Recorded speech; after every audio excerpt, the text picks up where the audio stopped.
Brothers and sisters, Frères et sœurs, comme il est bon d'être avec vous une fois de plus.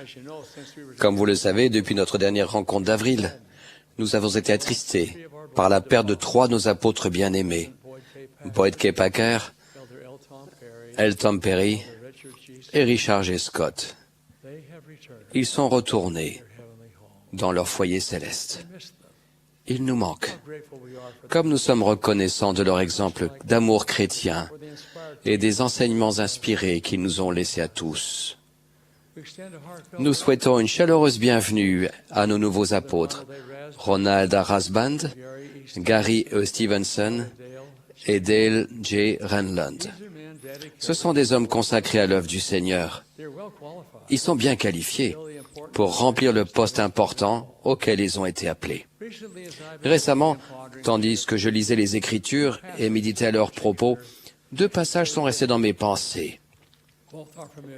Ces 2 passages nous sont bien connus. Le premier est tiré du Sermon sur la montagne. Que votre lumière luise ainsi devant les hommes, afin qu'ils voient vos bonnes œuvres et qu'ils glorifient votre Père qui est dans les cieux. Fin de citation. Le deuxième m'est venu à l'esprit, tandis que je méditais sur la signification du premier. Il est tiré de l'épître de l'apôtre Paul à Timothée. Je cite, « Sois un modèle pour les fidèles, en parole, en conversation, en charité, en esprit, en foi, en pureté. » Je crois que le deuxième passage explique en grande partie comment nous pouvons accomplir le premier. Nous devenons des modèles de ce qu'est qu'un croyant en vivant l'évangile de Jésus-Christ, en parole, en conversation, en charité, en esprit, en foi et en pureté. Si nous agissons ainsi, notre lumière luira et d'autres la verront. À chacun de nous qui sommes venus sur terre, la lumière du Christ a été donnée. Si nous suivons l'exemple du Sauveur et calquons notre vie sur la sienne et sur ses enseignements, cette lumière brûlera en nous et éclairera le chemin pour les autres. L'apôtre Paul a indiqué 6 qualités du croyant, qualités qui permettront à notre lumière de briller.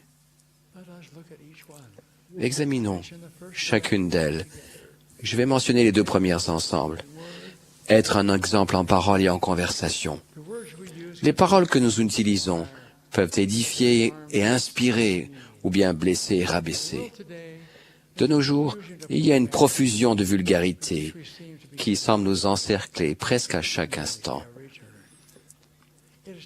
Il est difficile d'éviter d'entendre les noms de la divinité employés avec désinvolture et manque de considération. Il semble que les remarques vulgaires soient devenues monnaie courante à la télévision, dans les films, les livres et la musique. Il s'échange des remarques calomnieuses et des discours haineux.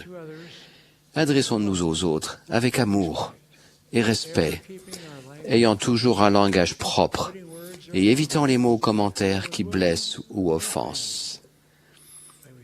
Puissions-nous suivre l'exemple du Sauveur, qui, au cours de son ministère, s'est exprimé avec tolérance et gentillesse. La deuxième qualité que Paul indique est la charité, qui a été définie comme étant l'amour pur du Christ. Je suis sûr que, dans notre sphère d'influence, il se trouve des personnes seules, malades ou découragées. Nous avons la possibilité de les aider et de leur remonter le moral. Le Sauveur a apporté de l'espoir aux personnes désespérées et de la force aux faibles. Il a guéri les malades, il a fait marcher les estropiés, voir les aveugles et entendre les sourds. Il a même ramené les morts à la vie. Tout au long de son ministère, il a fait preuve de charité à l'égard de tous ceux qui étaient dans le besoin. Si nous imitons son exemple, ce sera une bénédiction dans la vie des autres ainsi que dans la nôtre. Ensuite, nous devons être un modèle en esprit. Pour moi, cela signifie que nous nous efforçons de faire preuve de gentillesse, de reconnaissance, de pardon et de bonne volonté.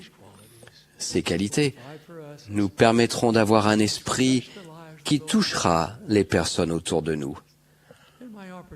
Au cours des années, j'ai eu l'occasion de côtoyer d'innombrables personnes dotées d'un tel esprit. Nous éprouvons un sentiment spécial lorsque nous sommes avec elles, un sentiment qui nous pousse à vouloir les côtoyer et à suivre leur exemple. Elles rayonnent de la lumière du Christ et elles nous aident à ressentir son amour pour nous. Pour illustrer le fait que les gens reconnaissent la lumière qui émane d'un esprit pur et aimant, je vais vous raconter une expérience qui m'est arrivée il y a de nombreuses années. À cette époque, les dirigeants de l'Église ont rencontré des responsables à Jérusalem pour établir un contrat de bail pour un terrain sur lequel serait construit le centre de l'Église à Jérusalem. Pour obtenir les permissions nécessaires, l'Église devait s'engager à ce que nos membres qui séjourneraient dans le centre ne fassent pas de prosélytisme. Une fois que l'accord a été conclu, un des responsables israéliens, qui connaissait bien l'Église et ses membres, a précisé qu'il savait que l'Église honorerait l'accord de non-prosélytisme. Mais a-t-il ajouté, parlant des étudiants qui viendraient dans le centre, « Qu'allez-vous faire au sujet de la lumière qui est dans leur regard ?» Fin de citation. Puisse cette lumière spéciale briller toujours en nous, afin qu'elle soit reconnue et appréciée par les autres. Être un exemple de foi signifie avoir confiance dans le Seigneur et en sa parole. Cela signifie posséder et nourrir la conviction qu'il nous guidera dans nos pensées et nos actions. Notre foi au Seigneur Jésus-Christ et à notre Père Céleste influencera tout ce que nous ferons. Dans la confusion, les conflits de conscience et l'agitation de la vie quotidienne de notre époque, la foi constante devient pour nous une ancre. Souvenez-vous que la foi et le doute ne peuvent pas coexister dans le même esprit en même temps, car l'un chassera l'autre. Je répète ce qui nous a été dit plusieurs fois. Pour obtenir et conserver la foi qui nous est nécessaire, il est essentiel que nous lisions, étudions et méditions les Écritures. La communication avec notre Père Céleste par la prière est vitale. Nous ne pouvons pas nous permettre de négliger ces choses, car l'adversaire et ses armées cherchent sans relâche le moindre défaut dans notre armure, la moindre faille dans notre fidélité. Le Seigneur a dit, « Cherchez diligemment, priez toujours et croyez, et tout concourra à votre bien. » Pour finir, nous devons être purs, ce qui signifie que nous sommes purs dans notre corps, dans notre cœur et dans notre esprit. Nous savons que notre corps est un temple qui doit être traité avec révérence et respect. Notre esprit doit être rempli de pensées édifiantes et nobles, et préservé de ce qui peut le polluer. Pour avoir la compagnie constante du Saint-Esprit, nous devons être dignes.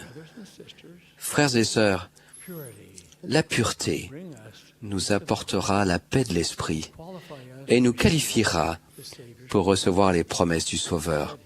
Il a dit, « Heureux ceux qui ont le cœur pur, car ils verront Dieu. » Si nous sommes des modèles de croyants en parole, en conversation, en charité, en esprit, en foi et en pureté, nous pourrons être des lumières pour le monde. Je peux vous dire à tous, et particulièrement à vous les jeunes, qu'à mesure que le monde s'éloignera des principes et directives que nous a donnés notre Père Céleste aimant, nous nous démarquerons de la foule, parce que nous sommes différents. Nous démarquerons parce que nous nous habillons pudiquement. Nous serons différents parce que nous ne disons pas de grossièreté et parce que nous ne prenons pas de substances nocives qui sont dommageables à notre corps. Nous serons différents parce que nous ne laisserons pas aller à des plaisanteries inconvenantes et à des remarques dégradantes. Nous serons différents si nous décidons de ne pas exposer notre esprit à des médias qui sont vils et qui chassent l'esprit de notre foyer, de notre vie. Nous nous démarquerons certainement si nous faisons des choix concernant la moralité, des choix qui adhèrent aux principes et aux critères de l'Évangile. Ces choses qui nous rendent différents de la plupart du monde nous apporteront aussi cette lumière et cet esprit qui brilleront dans un monde de plus en plus sombre. Il est souvent difficile d'être différent et d'être seul dans une foule. Il est naturel d'avoir peur de ce que les autres peuvent penser ou dire. Les paroles des psaumes sont réconfortantes. L'Éternel est ma lumière et mon salut. De qui aurais-je crainte? L'Éternel est le soutien de ma vie. De qui aurais-je peur? Si nous plaçons le Christ au centre de notre vie, nos craintes seront remplacées par le courage de nos convictions. La vie n'est parfaite pour aucun d'entre nous. Et parfois, les difficultés que nous rencontrons peuvent devenir écrasantes et faire baisser notre lumière.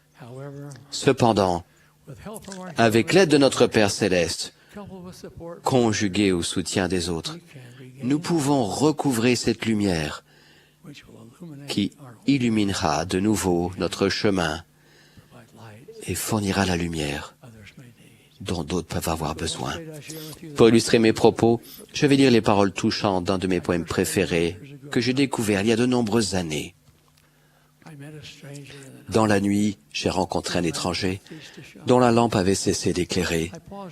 Je me suis arrêté, je l'ai laissé rallumer sa lampe à la mienne. Par la suite, il y a eu une tempête qui a secoué le monde entier. Et lorsque le vent s'est arrêté, ma lampe était éteinte. Mais l'étranger est revenu vers moi. Sa lampe éclairait bien. Avec sa précieuse flamme, il a allumé la mienne. Mes frères et sœurs, nous avons chaque jour, tout autour de nous, des occasions de briller, quelle que soit notre situation. En suivant l'exemple du Sauveur, nous pourrons être une lumière pour les autres, membres de notre famille, amis, collègues de travail, simples connaissances inconnues. Je dis à chacun de vous que vous êtes un fils ou une fille de notre Père Céleste. Vous êtes venus de sa présence pour vivre sur la terre pour un temps, pour refléter l'amour et les enseignements du Sauveur, et pour laisser vaillamment briller votre lumière pour que le monde la voie. Quand votre temps sur terre sera terminé, si vous avez fait votre part, vous recevrez la magnifique bénédiction de retourner vivre avec lui pour toujours. Comme les paroles du Sauveur sont rassurantes, je suis la lumière du monde. Celui qui me suit ne marchera pas dans les ténèbres, mais il aura la lumière de la vie. Je témoigne de lui. Il est notre Sauveur et Rédempteur, notre avocat auprès du Père. Il est notre exemple et notre force. Il est la lumière qui brille dans les ténèbres. Je prie pour que tous ceux qui entendent ma voix s'engagent à le suivre, devenant ainsi une lumière qui brille pour le monde. En son saint nom, c'est ma prière. Au nom de Jésus-Christ, notre Seigneur, le Seigneur. Amen.